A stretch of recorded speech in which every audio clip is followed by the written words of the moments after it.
Hi, Kirsty. Welcome to True Conversations podcast. Nice to have you on. Thank you for inviting me. Nice to speak to you, Tom. Yeah, very nice to speak to you. So let's get into it. Tell everyone a little bit about yourself and your current role at Lead Forensics. Yeah, well, about me, I am a B2B marketer through and through. I've done that pretty much my whole career. And I have been client side and agency side. So worked delivering revenue for organizations in manufacturing space and consumer space, and then moved into pure focus on B2B in the agency space, built out agency, really B2B, nice award-winning agency, and then joined Lead Forensics about 5 years ago, actually doing a different role within the business, which is still part of my remit, heading up one of our products within the organization, Webio, but moved into the CMO role last year and love it. Like, even when I've, done different roles, it's always brought me back to marketing. And I love the science behind it. I love being able to drive revenue from the way we make people, think and behave. And it's all about the result. So that is me. Nice. Very good. I love the way you link it to the revenue as well, because that's so important these days, isn't it? And I think obviously I'm more on the sales side of things, but to have marketers speaking around the revenue and the results is really important, right? Is that Yeah, always been a big part of how you work? it always has been. I've been very fortunate to, even when I wasn't in B2B, to have a real, what they used to call back in the day, like direct marketing focus, where everything needs to be measured right through, not just to revenue, but lifetime value, which is a great grounding for being in the SaaS space. It just gets you as a marketer thinking, like, because we don't exist without sales, like marketing exists to support sales, to drive the revenue goals for the organization. And when you've got that lens constantly, and I had that right from the very, very first role I had, what's the cost per inquiry? How many of those inquiries are converting to sales? What's the average order value? All of that kind of stuff. Just gives me a good foundation for whatever I do in future. And the SaaS space is so focused on like a measurable go-to-market. So it's my happy place. Yeah. Everything you do, you have to tie it to obviously ROI, investment, like revenue. That must be quite a challenge with certain campaigns you do, and obviously what Lead Forensics do. I think it's a challenge we've had, but especially those early funnel conversations and those early funnel leads. How do you tackle that challenge? Yeah, it's really hard. And I think it's getting, well, it is the buyer journey is getting way more complex. Like when I started in marketing, you would typically do one or two things, and you would apply a last touch attribution model, and it was much more straightforward. But that, digital wasn't anywhere near as advanced as it is now. And buyers still had to engage with someone, a salesperson, before they could go anywhere near like getting close to a purchase. But all of that has changed. Like as consumers, we research so much more before we talk to a business or make a decision. In B2B, it's exactly the same. And that's because of digital, and it's getting even more prevalent with, AI and AI search. So we still operate primarily in a last touch attribution model, but we are working really hard to switch to more of a linear model or a time decay model, where the first touch gets a certain amount of the revenue and the last touch gets a certain amount of revenue, but all the other things that happen in between also get some level of attribution. But it's a work in progress. It's one of the major initiatives that I set up this year, because I know like our best performing channel, for example, are the leads that come through the website. So the inquiries that come through the website. But aside from those that come from paid search or directly click on a digital ad, there are hundreds that I don't know how they arrived there. But I also know that they didn't just arrive there by accident. They didn't wake up one day and think, oh, I need to look at website visitor identification software. Something influenced them. And so there's a big piece of work that we're doing as a function at the moment to understand influenced revenue. We're using a piece of software right now so we can see when we've generated revenue in a quarter, although that might be classed as website or inbound lead, what other influencers did that have? Did they engage with a LinkedIn ad? Did they receive an email? Did they? So we're looking at all of that, but we're not there yet. But we have to get there, because if we don't, we'll end up underspending on the things that are and driving results, and overspending on the things that aren't. Yeah. So when the deal closes, it looks like it's come from the website, obviously, but then behind that is Yeah, hundreds of different sources it could have generated that lead. absolutely. And there's lots of tech out there that I think that can help us do that. Each of them has their different strengths and weaknesses, so we're exploring that. Lead forensics is great for really understanding who got the buyer there when they don't make that inquiry. And we use that as part of our attribution, especially on landing pages. Like if we can see that somebody visited a landing page and then they perhaps went back and made an inquiry, that's really useful. But for us, there's still lots and lots of leads that are coming in that we don't know how they got there. And that's the bit that we need to get to the bottom of. Yeah. Really interesting. So we found that as well, obviously focused mainly on the social selling side of things, how to attribute Yeah. that. So I guess over the last 5 years then, since you've been at Lead Forensics, what do you think's been the biggest change in the market? Because obviously there's been a lot of things going on. Like you mentioned AI, there's been so many things changing at such a pace from traditional sales and marketing. What do you think's been the major things that have changed? Yeah, I think so. I would say for us, one of the things that's been a really important realization for us is that we need to that there is part of the marketing go to market that we have that is just an always on activity, educating our buyers at the top of the funnel, and an always on activity for those buyers at the middle of the funnel. Because if we don't have that, we're not going to get the best result at the bottom of the funnel. So, as an example, we might say, do a LinkedIn outreach, using Sales Nav, using conversation ads, using sponsored messaging, whatever we choose, without that always on activity, educating the buyer and helping us to be front of mind with them, we will not get the best result. And that's the same with our email campaigns. We do direct mail. Sometimes it's difficult to measure the direct impact of that, but we also know that when we don't do it, that the results from those activities drop. So I think we have to recognize that for our buyers, we have to be always on, we have to be there. I think the other big shift for us has been, as a SaaS business, this probably in the last 2 years, this relentless focus on the ICP. So me joining, and not because I joined, but it's a process that the business has been going through. Ultimately, we were in a situation where we would sell lead forensics to anybody who wanted lead forensics, but that doesn't create a powerful business with high retentions. We worked really hard to understand the cohorts of customers who had really low churn, loved our product, stayed with us for years and years, and then made a shift as a business to say, right, we just want to focus on winning these, because it's a false economy to say yes to these types of businesses who are going to churn after year one. And what that meant is it really narrowed our TAM, which is scary, because you've got we're really numbers orientated. So we have MQL targets, demo targets, obviously revenue targets, but it's right, okay, we've gone from hundreds and hundreds of thousands to a much smaller TAM. How are we now going to deliver the result? But having faith and confidence that that would come good in terms of revenue. And it has probably been the biggest shift that I've seen since I've been here.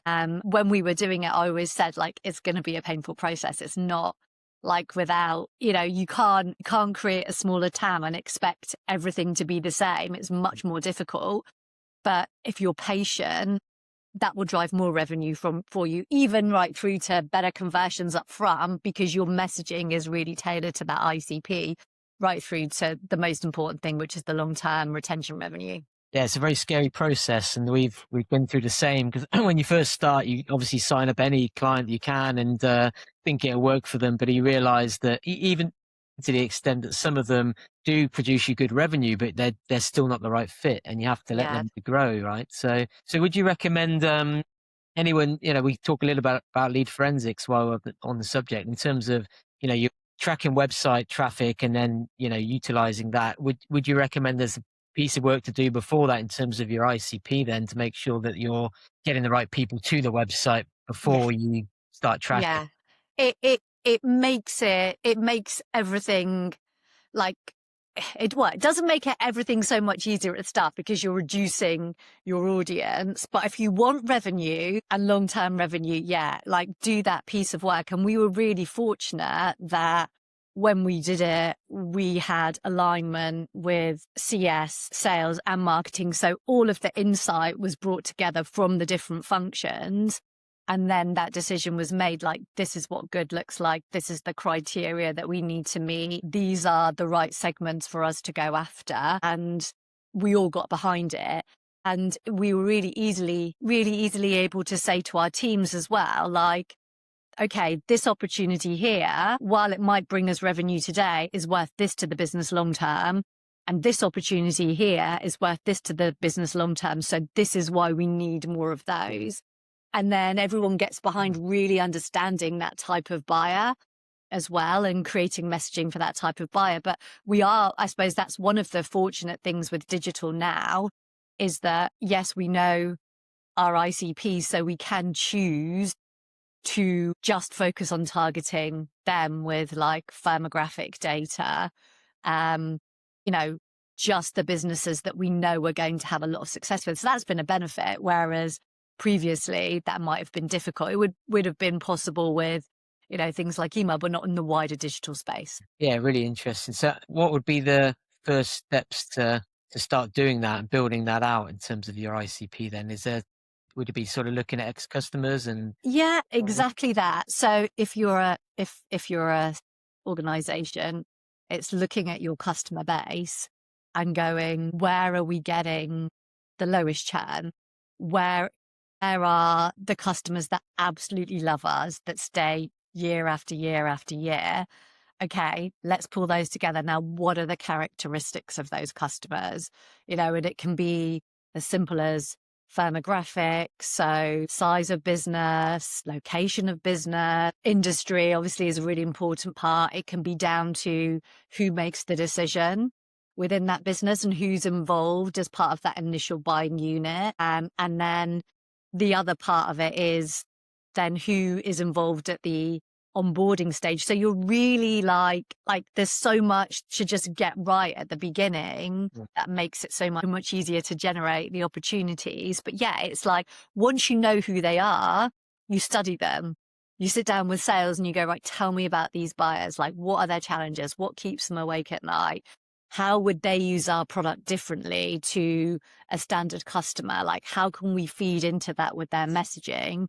And then creating messaging that like fits with that problem, like really reiterate to those buyers, you have this problem, we have the solution.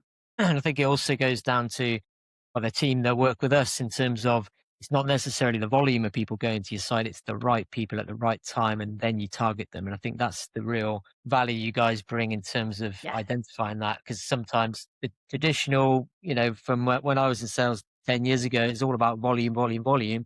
And now it's flipped, isn't it? It's about Yeah. quality. You're better off having a handful of really good leads or people that have hit your website than thousands that aren't relevant. So it's, Yeah, exactly. So we have measures in place now. We actually actively measure how many ICP MQLs and demos we generate on a monthly basis because we still have leads that come in that like go outside of that. But we need that. We're measuring that percentage, and we expect it to go up and up and up every single month, so that and that's how we know we're doing a good job. More of those businesses that are ideal for us are coming directly to us. And lead forensics is actually great for that, because we can treat those buyers differently as well when they arrive. So if we have ICP buyers visiting the website, we all know that some of them may not take action, some of them may not reach out.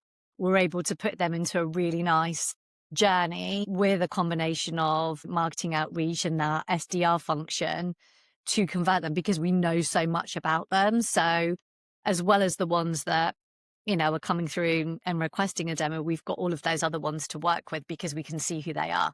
Mm. Yeah, that's a really good point. I also think we had a shift sort of 2 years into True Leads around the quality of the data, and looked at a lot of different intent providers and a lot of third party intent, your Zoom info, etc. Yeah. But then it was always my philosophy is like, before you start doing that, you need to start identifying who's hit your website, not necessarily all these thousands of other sources, but Yeah. most companies don't even know who's hit their own website, No. let alone all the other sources. Have you got any thoughts around that in terms of how you guys compete with those vendors, and what's different between the?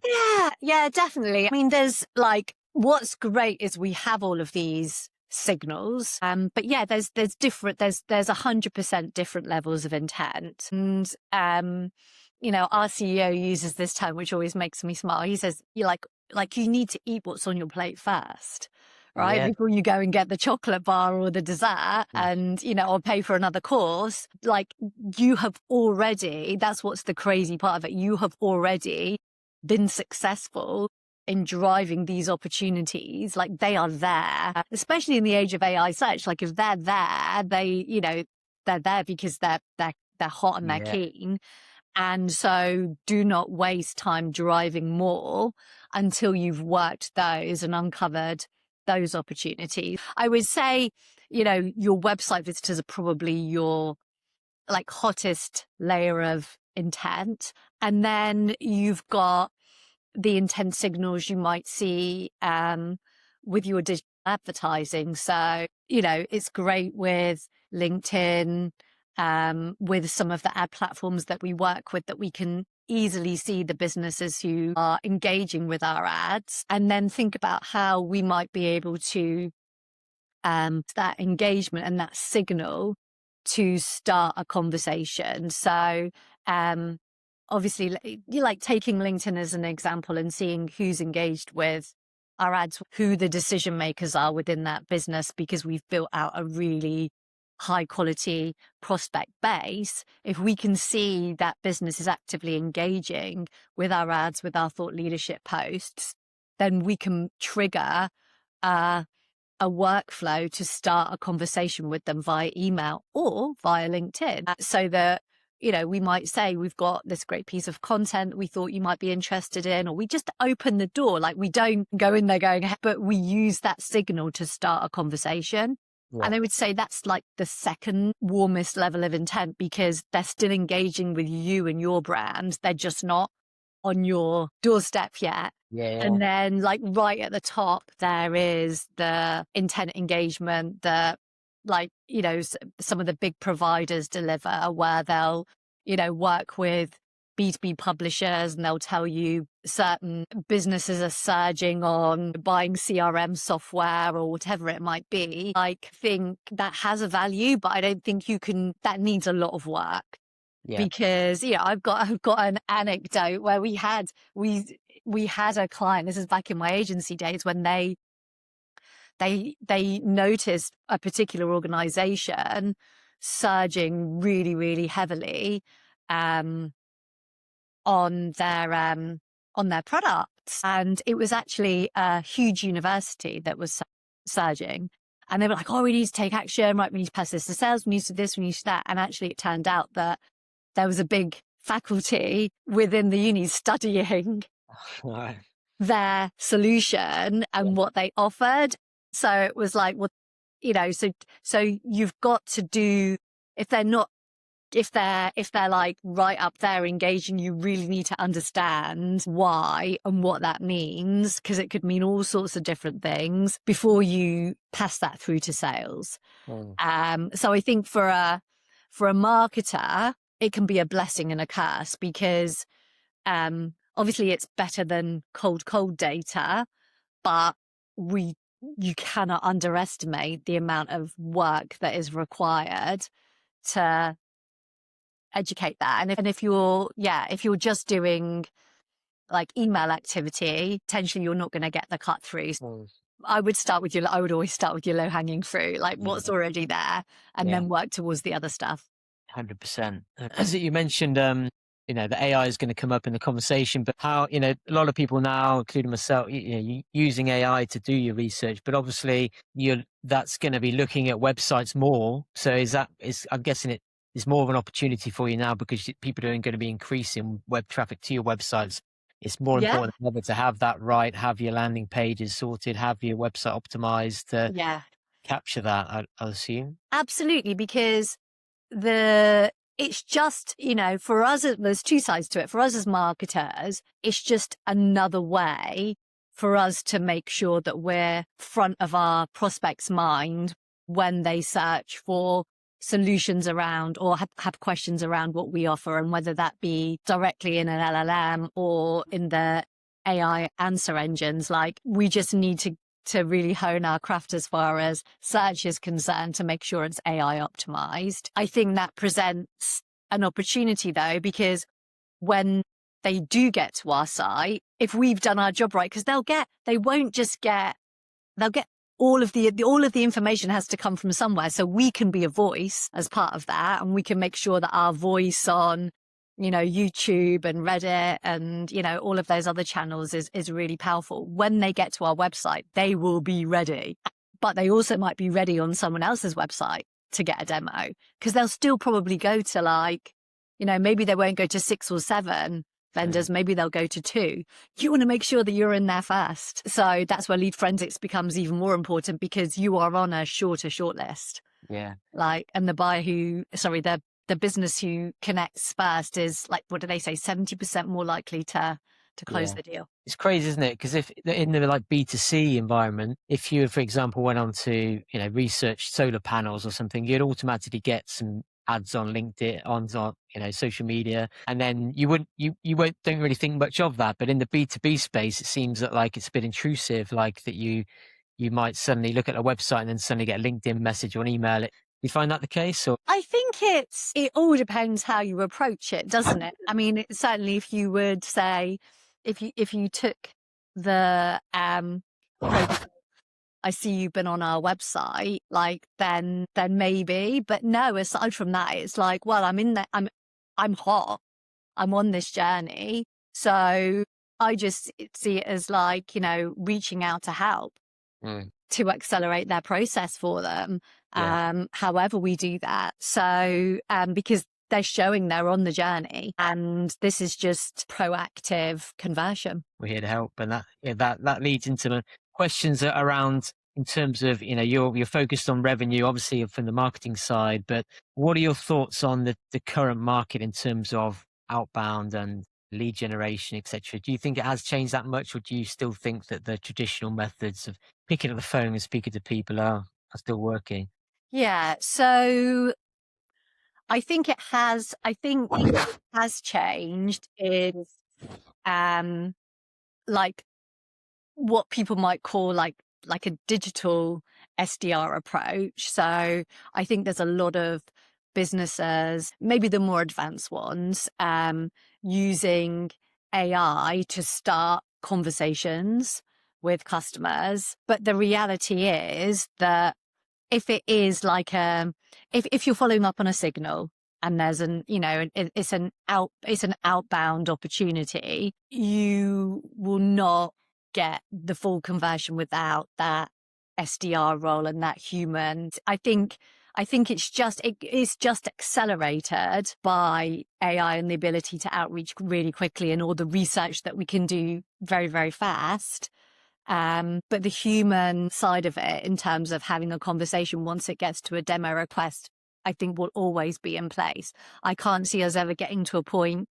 There would be all sorts of challenges, and I would imagine legal issues around having a physical conversation with something that is AI. I think the human element is there. And I think that all it will mean is the human element needs to do less of the groundwork. Hard They work. will be prepared by all the software, automation and AI that supports them, but they'll still do the conversion. 100%. I think that's exactly right. And also that human element, just that's the bit that can make you different compared to your competitors, right? The rest of it can automated with AI, like everyone's going to be Yeah, doing that. So having the really good BDR to follow up, or that human touch, is that's the it. bit that That's the going to human. give you the edge, because I actually did an interview yesterday with one of our SDR lead. Like, she runs a huge team and she's done a lot of training on this. She said, you know, human can listen and change and pick up on stuff. And even with AI, like, and having all of that pre-built, they can't do that. They No. just can't. So when you get to conversion, humans always, but a lot of work can probably be done before they need to have that conversation. So that's Yeah. powerful. Yeah, it's interesting times, isn't it, with that? So around in terms of the outbound side of things as well, in terms of the customers you work with, and internally, what are your thoughts around social selling and LinkedIn and those sort of things? 'Cause we built a whole business of it, help lots of customers do that, and very effective for some, not so much for others. Sometimes people think it's a bit of a buzzword, but what are your thoughts on that in terms of the modern sales and your personal brand and social selling, and how that fits into the I equation? think it's a key part of the process. And I think, you know, how you do it depends on, like, the size of your business and the role that you play. I think anybody, if you are a business owner and you're starting out and you need, to be recognized and get opportunities quickly, I don't think there's a better platform, but I think you need that right combination of, like, thought leadership, good altruistic content. So not promotion, and then combine that with, like, careful outreach to, your ICP. Like, if you know your ICP, like, it can be really, really powerful. And I think good outbound SDRs can do the same. Like, we can see, like, when we've got great SDRs doing good thought leadership and, actively sharing company posts and joining in conversations, when they do their own outreach as individuals, they get a much better result than those who are just like, today I'm going to target 50 or 100 businesses. Like, because they're so it's those two together, the profile and then careful outreach. And I think also as well, it's a warmer conversation, isn't it? It's like they've hit the website, you sent them a message, then you picked up the phone. It's a much warmer conversation when you do actually speak to them, right? Yeah, exactly. Cool. So, the main thing I think, the challenge a lot of our clients face at the moment as well is that sort of link now between sales and marketing and revenue. Like you mentioned there, and that's always been a challenge. It always will be. But I think more than ever before, like, you need people like yourself that are very, very strong and focused on the revenue side of things and marketing. How do you think we bridge that gap between sales and marketing now, as it's becoming so critical that they work together? Yeah, I think what's made the biggest difference for us is nailing your ICP, like, because it's just less open for interpretation there. You're all like, and sharing exactly what you're going to do and how you're going to support each other. So if sales need pipeline acceleration content, or, stuff that they can use to open up conversations, how are we supporting them? How it's like the always on activity supporting sales, so that when or an SDR, so when they pick up the phone, that prospect knows who they are, there's that connection. And when we're generating, you know pure inbound leads, making sure that they meet a key aligned set of criteria that we've agreed with sales. So sales are good and happy and comfortable that they can, have the best possible outcome with that. It just removes all of this, like, scrap. And I'm just talking about it a lot more. Yeah. Yeah. Is important. I think you need to do, if you've got sales, marketing and CS, and they all report to the, like, CEO, for example, and they don't talk individually. Sorry, they don't talk together outside of that conversation with the CEO, you've got a problem. Like, they can't operate, like, all individually, like, just thinking about what the CEO wants. They need to talk to each other about how they can best deliver that result. I was saying yesterday that we I spoke to a client, large organization, and doing a great job at demand gen, lead generation, generating these amazing leads. And then I was like, well, what happens to that afterwards? And they literally give it to the sales team, and that's it. They don't have a clue what happens to it after Yeah. that process. There's so many companies do that. And I think it's so critical to align Scary. those to work to Yeah. And it's not like it, they might be, they might be, and that's the other thing, they might be thinking, oh, we're doing really well and we're driving loads of great leads. But does sales think that? Like, have we asked sales, like, where are we missing the mark on that? Or are they great opportunities? It's just sales need to be empowered with more, like, content, conversation starters to keep pushing those leads through the funnel. Like, or is there a problem with sales and they're just, that they're not great at convert? There's so many questions that you need to have answered, but the only way you're going to do that is by talking to each other. Absolutely. Running out of time now, but what do you think are we mentioned the last 5 years, what's changed. It's been quite a journey, with a lot of things happening in the world and in business and marketing. So what do you see happening in the next 5 years within B2B marketing? Yeah, I think the buyer journey will only get more fragmented and will probably get less visibility. So it's key that we get a handle on that right now. I think as a function, a lot of what we do can either be delivered by or supported by agentic AI. And that, if we don't do that as a team, we're going to be left behind. Like, there are lots of things we do, our social, our, a lot of our creative work, content creation that is supported by AI, but that needs to be further accelerated. But there's lots of manual stuff that goes on in every organization that we can replace with machines. And what that will do is just, like, I find we can't free up our best people to focus on the stuff that's really important, because they are there heads down in data doing that work, doing that analysis, or, pulling together that white paper. They don't need to do that. All they need to do is check it, make changes, develop it, and then everything is accelerated. But as a function, if we don't do that, we'll be left behind. And then the people that are, like, running these departments are the ones who can, really easily maximize AI, know how to build great prompts, know how to really understand a process and whether that could be automated and have a workflow in place. And then they're just thinking, what else could we do next? How can we be more creative, rather than having to be there in the doing? So I think that's the other big change that is coming. I think we will see a lot more AI conversations on email and prospects being managed like that. And I don't think people are uncomfortable with that, but the human element will still very much be there. I agree. I hope so anyway. Right. So going to be interesting times in 5 years. Who knows what happened. But one more question for you then, in terms of, we talk around revenue. If you had 90 days, you started a job, you got 90 days to generate revenue and pipeline, what are the things you would do? What are the most effective things you do? So assuming I've gone into an organization that already has customers, I would get some great social proof as fast as I could.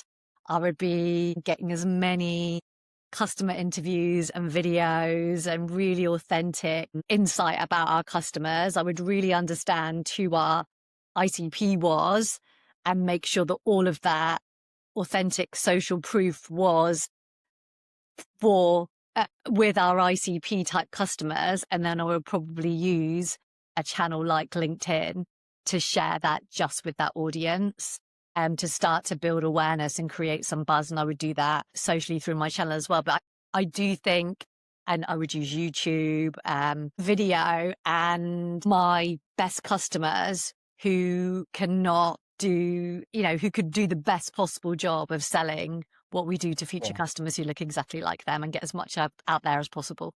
Yeah, that's very true. I think also, I said this to somebody yesterday as well, it's all well and good getting the leads, but unless you've got the social proof at that point to close them, you wasted your time a little bit, haven't you? So it's really key. So brilliant, Kirsty. Awesome. Thank you for coming on the podcast, and hopefully... Thank you for having me, Tom. And thanks a lot. Good to speak to you. Speak to you soon.